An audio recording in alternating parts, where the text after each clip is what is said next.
Best episode, best episode, best episode, literally best episode. Episode number 7, no competition. Best episode for me. By the way, I fucking hate you. Hi. Episode 7, Thousand Year Blood Barak. Review starts as usual right now. Well, and I'm kind of giving up on the goal of making these review videos under 15 minutes, honestly. We'll still strive for it though, but let's see. So basically, the episode starts off with the original Gode 13,000 years old, 1,000 years back. And the moment I saw this scene, I was like, I don't feel like this scene would have been in the manga. I'm an anime only guy, but I did not give the impression of that somehow it was not in the manga. Okay, and I was like, oh, this is a really cool scene. We get to see Unohana, which I think it's Unohana, where she slices up a dude in half. That was such a beautiful shot of her. Like, she actually looked creepy, calmly creepy as usual, but in a different way also to some extent. And then we get to see these people just slaughter every single one of the Quincy's. I don't think this was also a 50-50 fight. I feel like these 13 people basically annihilated the Quincy's or Sternators, whatever you want to call it. And like, we get to see like Yhwach is ready to fight, but then Sasaki gets, like, he was hiding behind Yhwach under the dead bodies and then stabs Yhwach, and then Yamamoto finishes the job, I think using his Shikai. I don't really know, but it was a good scene. All of these like original Gode 13 members, like all of them gave, not all of them, but some of them gave me impressions of our captains. Like, for example, this girl or these two girls gave me the vibe of Shunsui. Like, it can be due to the reason that one of them has an eye patch, and Shunsui will have an eye patch in the future, or one of them has like those big specs, and Nanao or Lisa had specs, especially Nanao had those big specs. That's why I'm getting the vibe of Shunsui from them.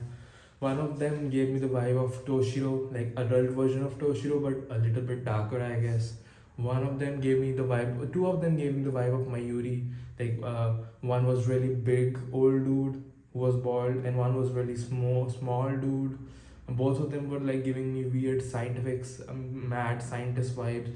One of them gave me the Kenpachi vibe, that was big, a big dude, and so on. Like, so, and after like watching the episode, I later realized through the internet that some of the members and some of the members are out of the Gode 13, of the original Gode 13. Some of them are from the royal families. Like, some of them are from the Shiva clan. Some of them are from the Shinoin clan, Yoroichi's clan. Some of them are from the Byakuyai's clan, and so on. So that's kind of cool. But then we get to the scene. Then we get to the scene of Yamamoto. He's like this. No, first we get a flashback of Shunsui and Yamamoto. Basically, when I first saw that kid, I was like, okay, who is that kid? I was not getting the impression of Shunsui. When it was announced that he's Shunsui, I was like, okay, that's a shocker for me, honestly. But then Yamamoto basically tells Shunsui about the painting that 1,000 years ago there was a demon or a great evil, and it was killed off and it will never come back, but if it comes back, and then we shift to the scene. And Yamamoto is like, I will probably never come back. And he basically is, oh my god, this thing was so like cruelly beautiful, honestly. His body gets sliced, upper body gets sliced in half very smoothly. Basically it was such a beautiful scene. And immediately we shift to Ukitake, Soifun, Toshiro, and other people also, and Shunsui. The biggest reaction that I got in one of my favorite scenes of the episode, like literally one of my favorite scene of the episode, was this. Shunsui realizes like Yamamoto's Ryatsu has disappeared, and he's like, Yamaji! And basically Robert Acutron or something, I think that was the name. He basically shoots Shunsui like 1, 2, 3, and Shunsui like ta ta ta.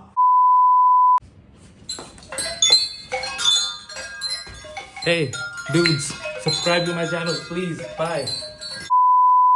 And basically after that, Shinsui is down for the count, and Yamamoto is also permanently down for the count, and we get to see Unohana's reaction. That Unohana is like, she's not how can I say, she's not scared, she is worried, she's sad. Like her reaction was something like this.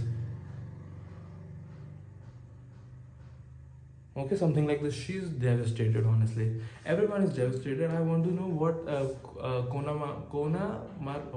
why do I keep forgetting the name of the doggy captain for some reason? The doggy captain, I want to see his reaction also.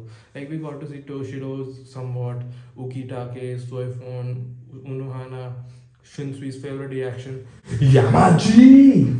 That was such a good reaction, honestly.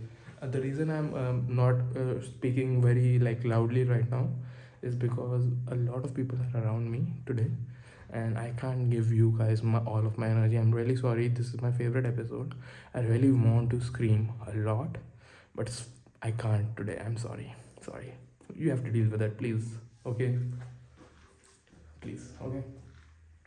So basically, after that, what happens is, this whole sequence happens, and then, oh my god, like Yhwach basically is now talking to Hashwald, the blonde Quincy. Now we finally get his name, Hashwald, and he's like now walking away. And Yamamoto, was he alive or dead? I actually don't know, but maybe he was alive a little bit for a second, and he basically grabs Yhwach's leg. And in that moment, I thought this would happen. Hardor number 96. Itokaso! But it didn't happen. So I actually thought Yamamoto will like blow his whole upper body to some extent up in an attempt to kill Yhwach. He didn't do that. Maybe he definitely didn't have any strength left. Obviously, if he had strength left, or if he was alive, he probably just grabbed him and died. The moment he grabbed him, he was dead probably. So he didn't have any like literally strength left in him to do that. Probably wouldn't have done a lot to you. Like Aizen survived. He was scratched somewhat, but was not damaged that much, honestly. So Yhwach basically tells Yamamoto now finally we get the explanation why Yamamoto was not in the 5 special potentials. The reason is that first of all he doesn't have his arm, and another reason is more of his mentality. Like according to Yhwach, Yamamoto is way too prideful, like Vegeta problem basically to some extent. But Vegeta's pridefulness is kind of stupid. Yamamoto's pridefulness is not that stupid in my opinion. Like he doesn't want Ichigo or other people like Orohime, Chad, Uryu or anyone, especially Uryu, I guess. Because Quincy. Okay. So it makes sense to some extent because it's like their duty to protect these people. It's not Shinigamis are supposed to protect humans. Humans are not supposed to protect Shinigamis, or Shinigamis are not supposed to get help from humans, and in the process endangering the lives of those humans who they are supposed to protect. Makes sense, but one thing that didn't make sense to me was the left arm thing. Okay, him not calling Ichigo and everyone to some extent makes sense to me, but to some extent. But one thing that didn't make sense to me was the left arm thing. Like Unohana has some technology to some extent where she was able to heal Soifon's arms. Okay, I'm fine with you that you don't want Orohime to heal your arm, which was lost and kind of made you somewhat weaker. But Unohana, she's a member, she's a Shinigami, you're probably one of the oldest Shinigamis that you know. There's no reason for you to not go to her and tell, hey Unohana, do me a favor, do me a solid and heal this, and so that I can be back at my full power. And I mean, do I need to explain it? It didn't make sense to me. But then basically you have disrespects Yamamoto a lot. But to some extent I really like Yamamoto's that the man died standing. The man died standing, and I really like his expression when he actually died. Like like you can see the eyes when those that transition happened between the backstory of Shinsui and Yamamoto and present day Yamamoto. That first we get to his eyes, then we get to his face, and then we get the blood as he coughs up blood. And it was such a beautiful and like naturally flowing episode. One of the reasons I feel like this is my favorite episode, and I didn't know that. Okay, after watching the episode I somewhat researched, I guess. But the reason this is such a good episode for me, this is the best episode, is because in the past reviews I talked about, you guys, if you are watching me for a while, I guess you already know that one of my complaints were that the pacing of every episode is very fast. They are covering five or most, sometimes even six, not sometimes, most of the time six chapters, which felt too fast for me, honestly. Like, I want the movement to be a little slowed down so I can digest it more properly, for me at least. But this episode covers only four. This is the lowest number of chapters covered by any episode to this point. Covers only four episodes, and this is easily, no questions, best episode for me. And I don't know how they will top it. Like, we get to see Yamamoto's death, we get to see Byakuyo's, I will get to it, his death, we get to see Shunsui's reaction, we get to see Ichigo's reaction, we get to see Ichigo versus Yhwach, we get to see so much good shit, honestly. Okay, this was such a good episode. I can't stress that enough. Okay, it was actually good episode, like no kidding. Okay, A few moments later. so basically for that reason, yeah, you are basically finger bangs Yamamoto. Okay, finger bangs Yamamoto, and now Yamamoto's body is completely destroyed. We get back to the scene where Yhwach tells Hashwall to release the foot soldiers, and there are like maybe thousands of foot soldiers over there, and the normal foot soldiers of Shinigamis are maybe reduced to under 100. So yeah, even if these foot soldiers are not strong, the Shinigami foot soldiers are completely exhausted and heavily outnumbered. So it completely, and like, come on, it makes sense that these guys are killed so badly. Like, these Shinigami foot soldiers are like afraid, like what is happening. We did some of them try to retreat. One of the fat Shinigami foot soldiers, the one who tried to hit on Urahime, I think back when in Soul Society, I think was like, no, it's our duty to protect the Serete, and he tries to attack, and okay. So basically, like, and when all of this is happening, okay, all of this is happening, we get to see Ichigo. Somehow he is able to sense all of this happening. I don't know how is he able to sense this happening. Like, he's not in Soul Society, he's, I guess, in Garkhanta, but he's still in a jail also. So mobile phones should not give him the sensing capabilities for obvious reason, and the connection of mobile and it has been also been disrupted. But somehow he's sensing that people are disappearing again, slowly, not slowly, also very fast, to be honest. So he basically starts saying, don't disappear, don't disappear. I'm going to do one bit, and for this bit I will try to control my embarrassment and shout a little. Okay, little, only for you people. So like, comment, share and subscribe for this.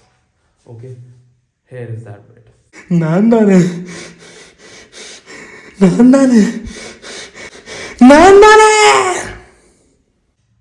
Okay, so basically this bit happens. It's, I know Nandane means something else in Japanese, I don't know, but I don't know, whenever I think of this scene, Nandane comes to my mind.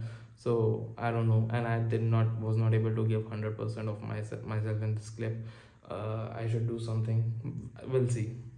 Okay, I don't know what Nandane actually means, but whenever I saw the scene, it felt right to say Nandane for some reason. Okay, so finally Ichigo breaks through Mr. Quincy Hitler's jail, and gets to Soul Society somehow, and Akon is like, oh, thank you, thank God you're here. We tried everything, but we were not able to get you on time. So somehow things are not going our way today. And he's like, ta. And Ichigo literally sees like, we have three Quincy's arrows on his back. The man, like, people were fighting for their lives to make sure, people were giving up their lives to make sure this man, Ichigo Kurosagi, gets to Soul Society. And to be honest, it was not that worth it, unfortunately. And it actually sucks, not gonna lie, because what happens later in the episode makes sense, but it's not good news for the Soul Society. Okay, so basically, Ichigo sees like there's a stone reader who one of the best scenes of the episode, literally one of the best episode scenes of the episode. Okay, uh, so basically this happens. Hey buddy, I am stone reader Domino's. Death given under 30 minutes, guaranteed. And my power is nah. I'm more of a Pizza Hut kind of a dude. So basically, this scene was like the dude just comes in about to tell his power, and Ichigo is like, "No, bitch, I'm not in the mood for your piece of shit of whatever. Get out of my way. Getsuga Tensho." And basically, in my opinion, killed the dude. Right? He killed the dude, and he basically saves Archon, puts him down. We don't get to see his expression for the entire sequence. Basically, sees where Rukia is, where Renji is, assesses the situation, decides that Byakuya is the one who's closest to that because Yamamoto has already died, and goes to Byakuya, and we don't get to see his expression to this point also. And Byakuya is basically asking me how is Rukia, Renji, are they alive and whatever. And Ichigo is like, okay, yeah, they're alive, buddy. How the hell? How are you? Please tell me. I can't live without you. You are my first major antagonist. You need to be. You are the Joker to my Batman. You are the Venom to my Spider-Man. You are the Green Goblin to my Spider-Man. You are the Lex Luthor to my Superman to some extent, okay? I mean, you're my first major villain. But to be honest, Aizen is the Lex Luthor to the Superman, Joker to the Batman, Green Goblin to the Spider-Man. You get the point, okay? So basically, Byakuya requests Ichigo Kurosaki, I'm a Soul Reaper captain. It's my duty to protect the Serete. And these vile creatures, these disgusting creatures came in and destroyed my people. I headed my people, my squad members to their death, and I was not able to kill even one of these disgusting creatures. And I am a captain. So I request you, Ichigo Kurosaki, even though you are a human and it's not your responsibility, I request you, Ichigo Kurosaki, to please protect the Soul Society. And we finally get to see Ichigo's expression. Ichigo doesn't say anything, he simply walks off. And Byakuya eventually dies. Senbun Sakura completely disappears. And the expression on Ichigo's face was very good. The reason it did not hit me that hard was because I saw the scene in the trailer. Okay? I knew Byakuya was going to die. I mean, I'm pretty sure, I had some idea I was pretty sure that Yamamoto is going to die. But Byakuya's death, I was like here and there because I heard someone say Senbun Sakura started to disappear when Byakuya wasn't on his death door. So I was like, okay, he was on his death door, but he was not dead. This was my logic, okay? He was on it, people can survive from it, okay? He was on his death door, but he can survive from his death door somehow, okay? I did not hear he was dead, so I was like, on that death door, okay. So, but when I was, was watching the trailer, I made a video, check that out if you want to. I was reading one of the comments, and one of the comments were somewhat regarding this this episode, this segment of Ichigo and his angry mode scene and Byakuya's death. So I kind of got an idea, okay, this is maybe where Byakuya somehow dies. So I guess take that as you will. So basically Ichigo goes over there, and Yhwach is basically Ichigo's there. Every stone reader, the moment Ichigo came in, every stone reader was like, what the hell is this?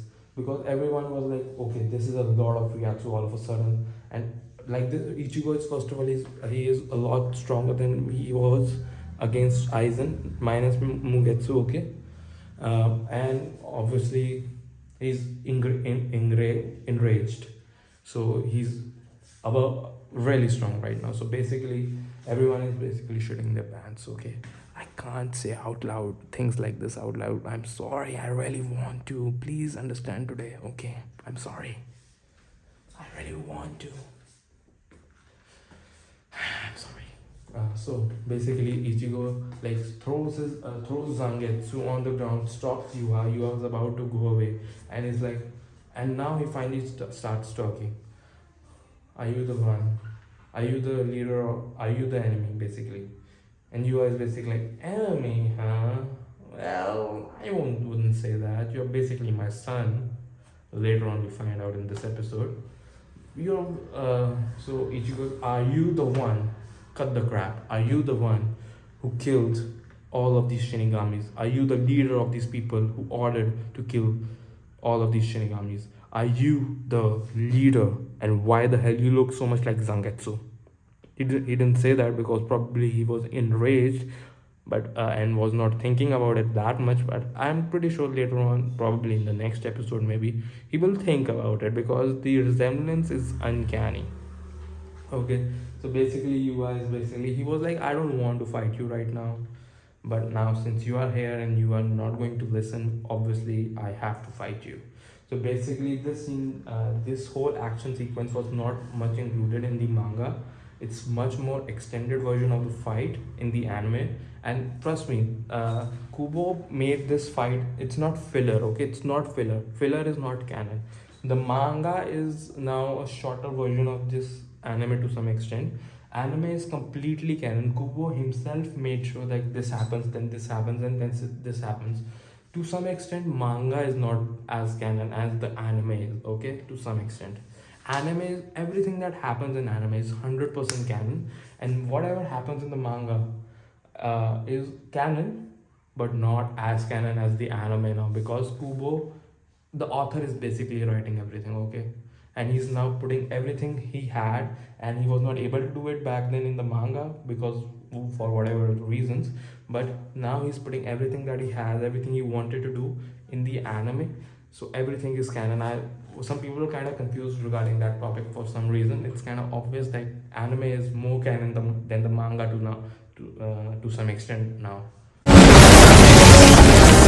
こまで来ては仕方ない。Sir, did he just go Super Saiyan?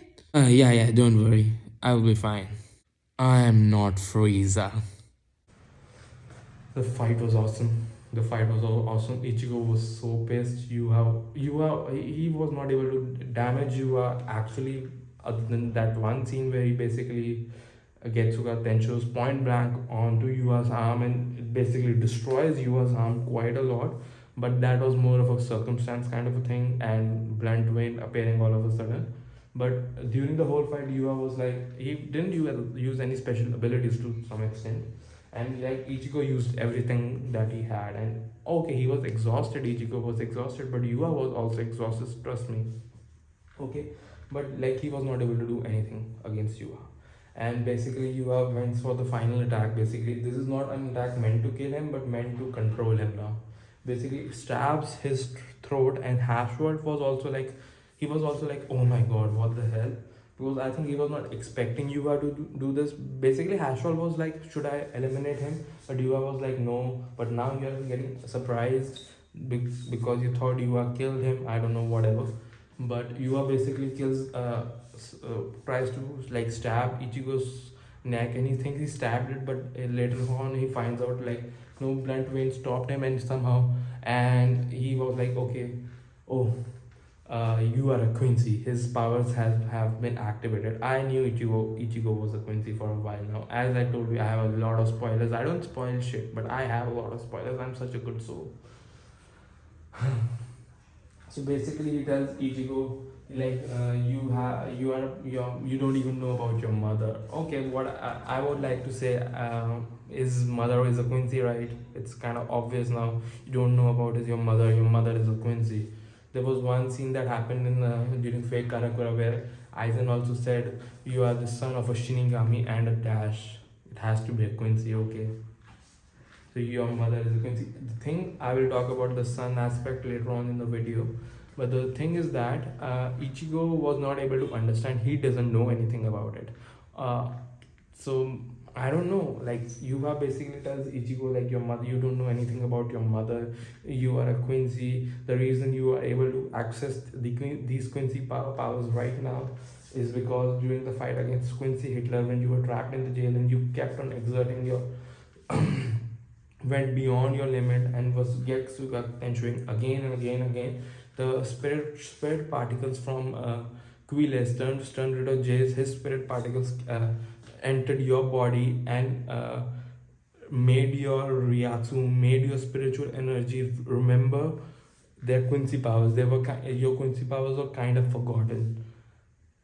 Okay, you get the point. Okay, those spirit particles entered Ichigo's body, and he already had Quincy powers, but they were kind of dormant.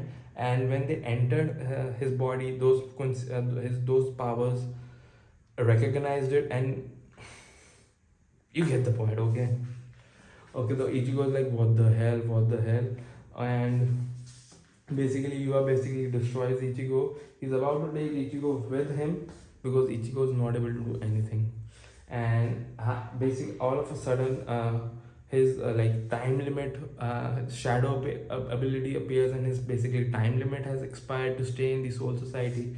And he's like, what the hell, we should have plenty of time. And Hashwar knew about this, but he was like, no sir, time is over. And you are realized, oh, when I was with Aizen, he messed up with my senses of Goikasuketsu. And I'm like, ooh, Aizen, you beautiful bastard, you beautiful bastard. Honestly, he's even in the clutch, the man comes to help in a way. Okay, I don't know. I mean, it was beautiful, and like he's like, oh well, because I was like, okay, Ichigo's going with him. There's nothing that can stop him right now, and I did not think Aizen would come through somehow. Okay, oh man, I really think later on in few episodes probably we are going to see Aizen again, because first of all they might feel like we need Aizen in terms of power.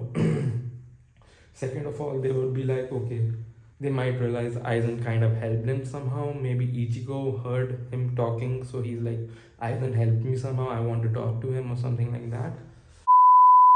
So basically, Yua realizes that Aizen messed up with his senses, and he asked Hashward, like, you knew about this, Hashward, why didn't you tell me? And Hashward is like, sir, you're a kind of a man who basically blows off the heads of his subordinates, even the strong ones, even within an instant, even though they do everything that you tell them to do. If they do the job right, their head gets blown off. If they do their job wrong, their head gets blown off.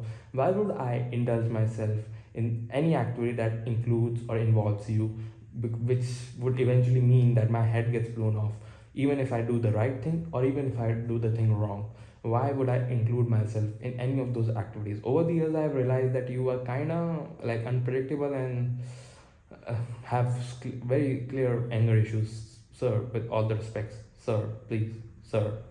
I mean, yeah, I have some anger problems. Hashwell, yeah, you're kind of right. I'm going to therapy. I will go from. I will go to therapy from Monday. From Monday, after we kill everyone in the soul city, yeah, I will definitely go to therapy for sure, for sure.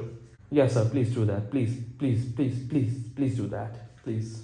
So, I mean, this was a very good scene, and basically, they go away, and you are basically leaves on a biggest mystery, I guess, which I will talk about now.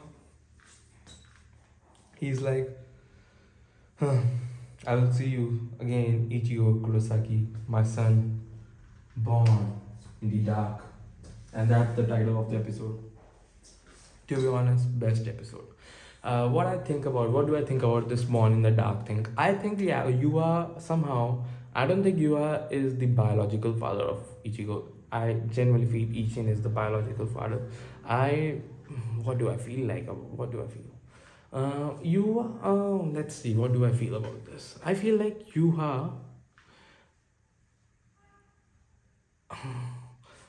Yua has some connection to Ichigo, okay? Zangetsu looks somehow awfully like Yua, like almost identical, I would say. And they are clearly somehow related. And Zangetsu was like Ichigo's Zanpakuto, basically. So there has to be some connection. And Zangetsu really cared about Ichigo, like basically a father in a way.